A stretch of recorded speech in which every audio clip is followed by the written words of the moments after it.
we're building a sales system and we're building a sales process and you're putting together a sales team, a lot of times what we do is we recognize there is a problem. We recognize a very specific problem.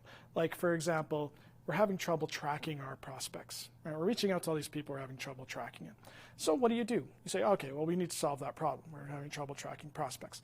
Let's go and let's look at a CRM. So we'll get a CRM that'll help us manage our prospects, and then that tool we'll just install it and we'll get it to solve this problem for us. And so we'll shop around for a CRM. And it's actually the way a lot of businesses typically see any process, not just sales process, but other processes too. Is there a tool out there that solves this problem? Let's get that tool. And then they have another problem. Oh, let's look for a tool that solves that problem. Right? And so when we have this happen, you get a whole bunch of disjointed tools.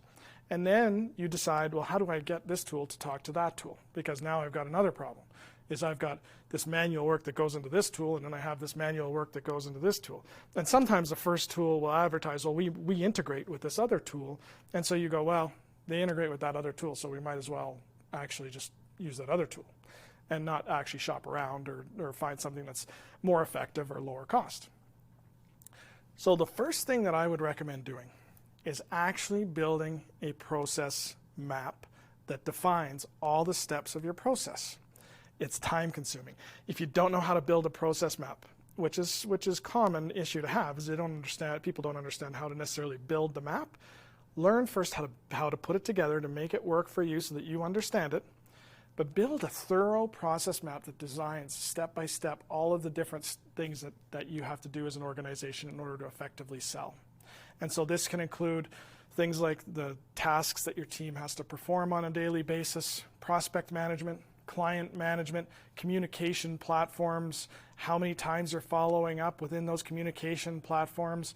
Are you using a communication platform outside of your email? And if you are they talking to each other? So you have all these different things, even the types of messaging. Let's say you're sending a digital email that's written versus a short video message in a different type of system. So we do all these things, but we do them individually. But by putting together a process map, you get actually a much stronger, more thorough view of where you might have problems in the future, challenges in the future, even some challenges now that maybe you didn't even really recognize were challenges, that there's opportunities for improvement. And so there's always going to be an investment in the tools that you use, but one of the things that you want to do is start with understanding all the process elements first, then define what tools can solve those problems. One tool might solve 5 different pieces of your process, and a second tool might integrate a third tool that will actually solve 2 other points in your process. But by understanding that process and putting together that process map first, it will help build your sales process more efficiently, more effectively, more thoroughly. It'll be more thoughtful, it'll be easier to follow, and the tools that you choose will actually solve bigger scale problems than the one problem that you're trying to solve when you usually will sign up for that first tool.